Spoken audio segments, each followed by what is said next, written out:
Hi, and welcome to Drones Down Under podcast. My name is Sean. We cover all things drones and related technology. Today I've got my colleagues Sunny and Patrick. Welcome, gents. Hello. Hello, greetings. Uh, Good to see you all again. Exciting episode. We're going to talk. It's a rumors episode, so Mm. we're here to talk about the DJI Neo. So there seems to be a fair bit out there, gentlemen, predominantly by Jasper Ellens and Drone Excel, the usual guys that are kind enough to share what they have before things are released by DJI, which is very helpful for us. So um, let me share what we think it's going to look like based on what the gents are sharing. So I'm just going to put that out. So that's what it looks like.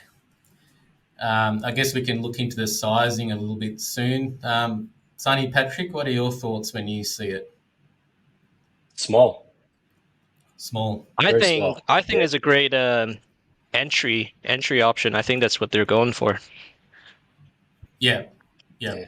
Well, I guess by the fact that the props are protected, it makes Yeah. it probably a bit more gives you a bit more latitude, I guess, as you're learning to fly. So that's obviously a great giveaway. It looks like And a by looks like a the safe drone.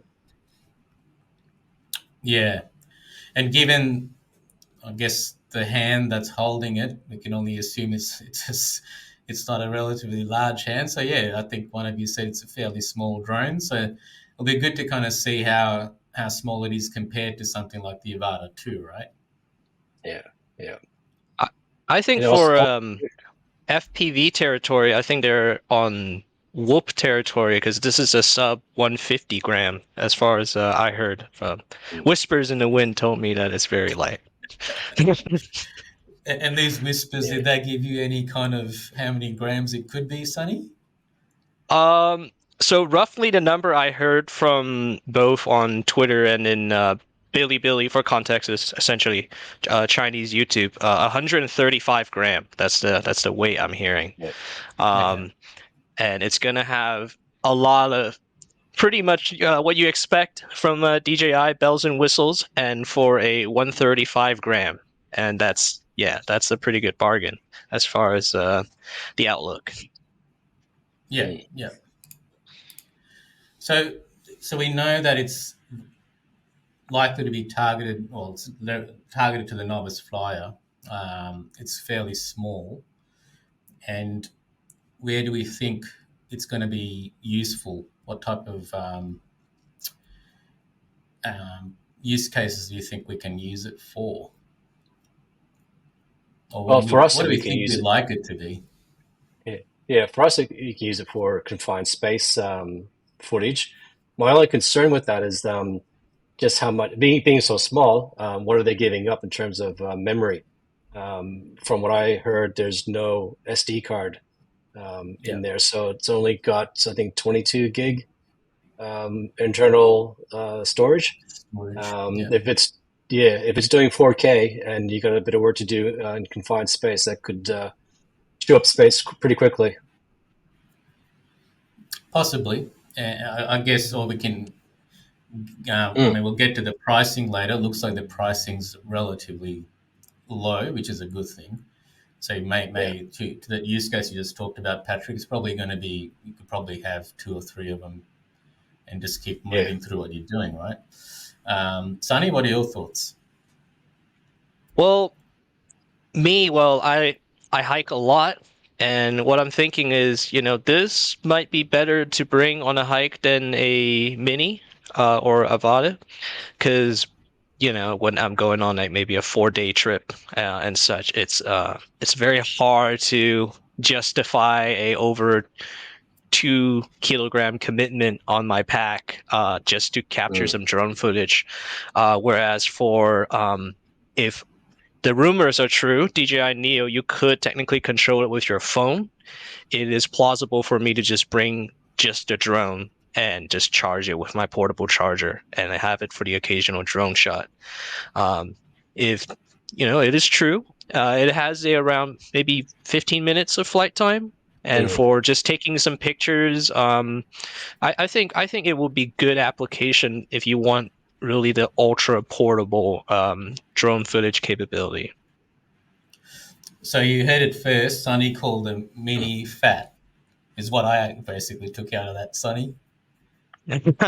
Mini fat. Well, you know, hey, selfie drones. I know. For all of us here, selfie drones is a very foreign concept. We're all about the high fidelity, but I think for a lot of people, they really all they really need is some 4K footage. They don't need the they don't need a P1 on on their everyday drone. Yeah, so some, I mean, we already started touching on some of the specs. So we've talked about the weight of it being 135 grams, and I know there's supposedly ability to take off from your hand and land on your hand. So obviously, given all the guards and so forth around the props, and Sunny touched on hiking. So I believe there's got the AI subject tracking, and we will show you how we've come to all of this. And 4K 30 frames stabilized video, right? So these are all great uh, points, I guess, for that sort of social, simple kind of novice who's not specialized in flying drones. This could be a great starter drone to sort of enhance his socials, I believe. It could be another great. And obviously, Sunny hiking, he probably loves posting all of his hikes. So that could be, we're looking forward to Sunny's new hiking aerial photos locations and video. Yeah. And the other interesting thing. The other interesting thing is the GPS capabilities. You can connect to cores. It's going to support the GLONASS, Galileo. So there is some enterprise capabilities there. It'll be interesting to see if at that price point where we can get enterprise. We touched on internal storage, so I think we've said 22 gig with no external storage or ability to plug in external storage. Flight time, I think we've touched on something between 15 and 20 minutes flight time, and waypoint flight controls. So I think that's, again, for a lot of sort of selfie stuff, which you'll probably want. I think the other one to hiking I was thinking of was, there's camping and four-wheel drive. There's a huge market where people love to kind of take when you go four-wheel driving, right? So I think you don't want to spend too much money. Even a Mini 4, it might be sitting at sort of that $1,600 price point. All you need to do is sort of fly into a tree potentially when you're trying to do multiple things. So this could be great. Again, an entry price, entry level drone. We're not, if something goes wrong, we fly into a tree. It's not going to be too much of an issue. Talking about flying into a tree, I think we had this video before. So let me share that with the listeners and viewers. So yes, you can see the Neo down there on the floor, and you've got some construction equipment going on.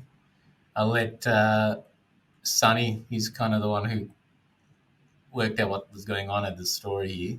He's a lot more fluent in Mandarin than I am. So. All right, Sean. I have a close-up video of it. It's the same video, but it's just in a bigger aspect ratio. Go for it. Share away. Let me share it real quick. Share screen. Let's see.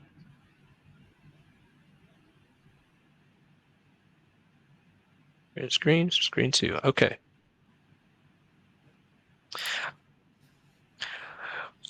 All right, Sean. So, as far as I gather from the video, this definitely took place in southern China, judging by the accent of the man.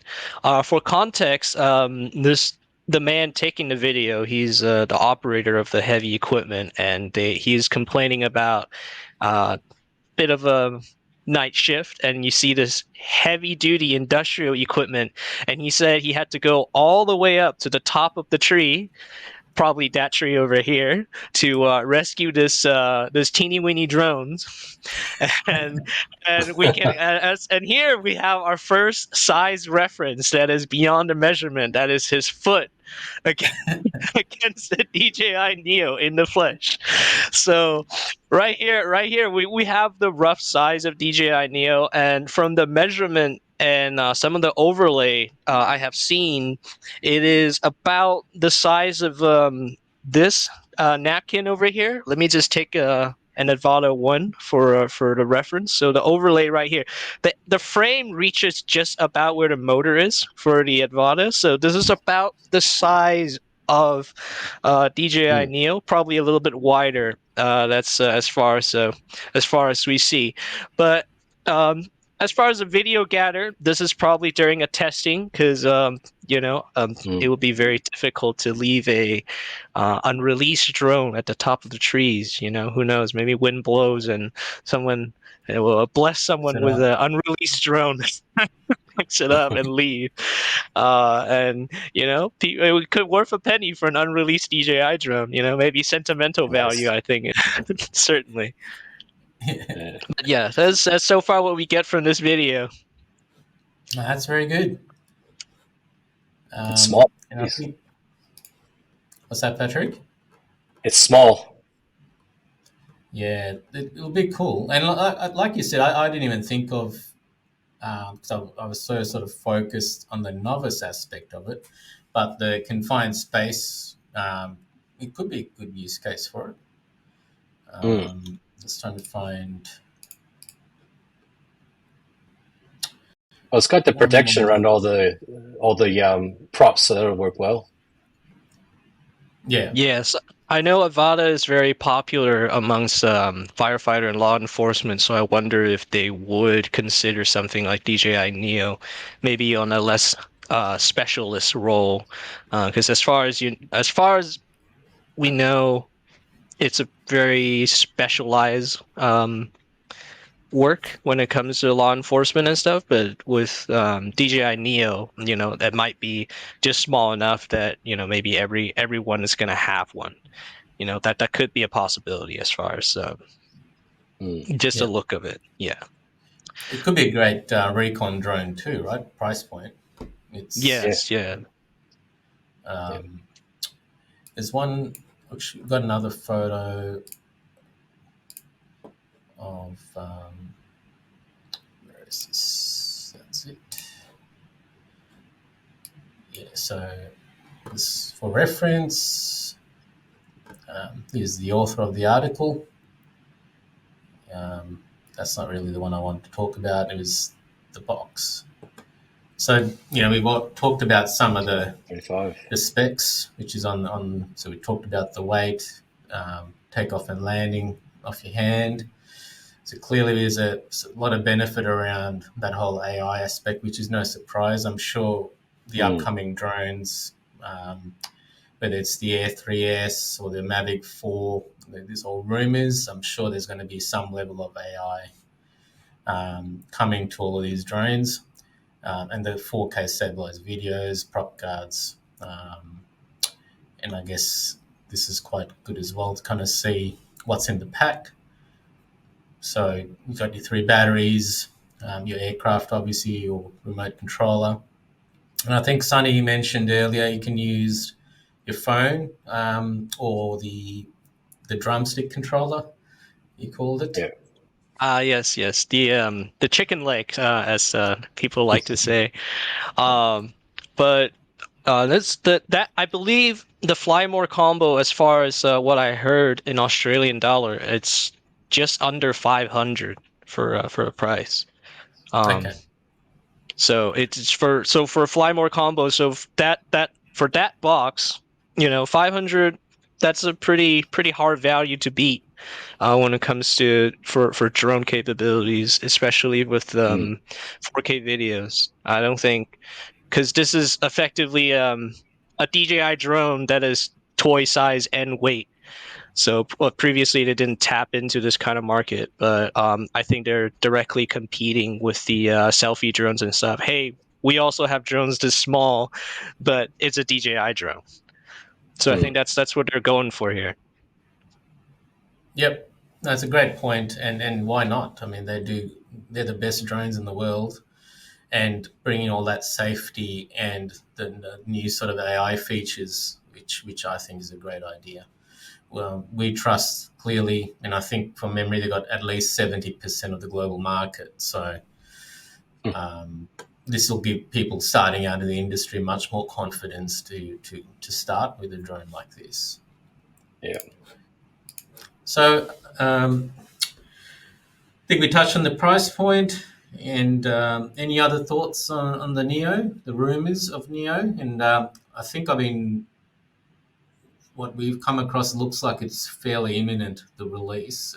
Well, it was meant to be around the 20th. Now it's saying end of August, tomorrow. Which we're not too far off. But there's nothing on their website, so either it's going to be a surprise for us all or it's going to be pushed back. So we'll see that. But I think once we get our hands on one, we'll definitely be showcasing that. And I think Sunny's volunteered to put up the Avata 2 and the Neo and show our viewers and listeners what's we can do with the Neo. So looking forward to that. Sean, I have something I think will be interesting when it comes to DJI Neo. I think another thing DJI Neo would have that would beat, especially drones in that weight class, is the compatibility with the remotes. Because if it was correct from all the pictures that we've seen, it will be compatible with FPV goggles, the DJI line of FPV goggles, and that is a bridge between the selfie drones and also the FPV, particularly I think the Whoop drones, which are all around that weight class. Although it is on a heavier side for those kind of drones, I think when it comes to having that compatibility, one, it's a great entry drone, and another, I think it helps DJI to push their goggles even more. Because here's a good platform for you to control it either on your phone, or you can also have FPV goggles go along with this drone. And I have a screen here that I want to share where it actually has a box set where it includes the goggle and the drumstick remote. So this will be two. We have the Fly More combo. Allegedly, is around 500. While on the right, with the goggles and the drumstick, it's going to be a much more expensive package. But I think in this way, my speculation is I think they want to entice more people into purchasing the DJI goggles, because especially for the FPV goggles is a significant investment if you want to get into the FPV flying. And once you have a goggle, it's very hard for you to move on, especially ones as good as a DJI goggle. So what I think they want to do is they want to get more people into buying these goggles, and so in turn kind of lock them into the FPV ecosystem that they have. And I think this could be a play because, well, the drone itself is definitely a high value, low cost offer. But I think for the FPV package, what they really want is you to buy the FPV goggles. Yeah. And like you said, you might be an owner of an Avata 2 already, right? So yes. I'm sure they'll be compatible. And apologies, we keep calling the motion controller drumstick controller, but I actually like the term. Motion controller.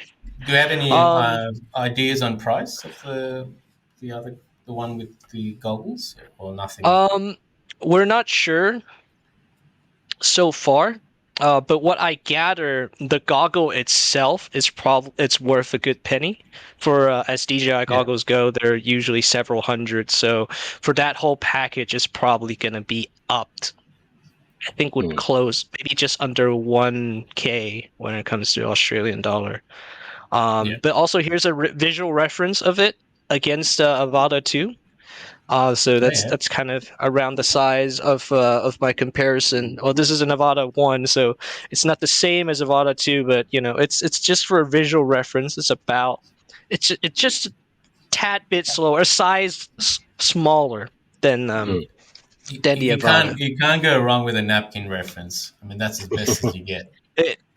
It's every day. It's every day. It's every day. It's nice and square. Yeah. Awesome.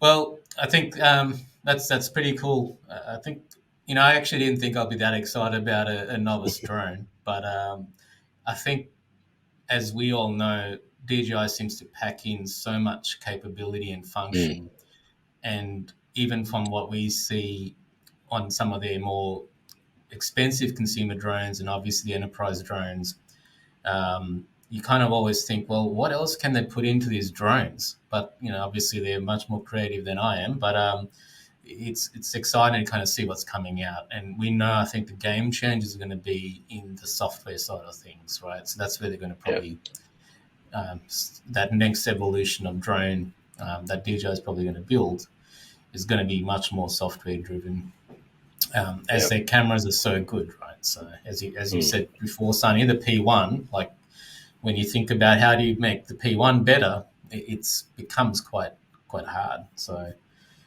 but it's a great episode. Thank you, guys. Don't forget to subscribe and follow us. Fire any questions you've got that you'd like us to do an episode on. And until the next episode, thank you for listening and watching. Sonny, Patrick, thank you for your time. Thank you. Thank you.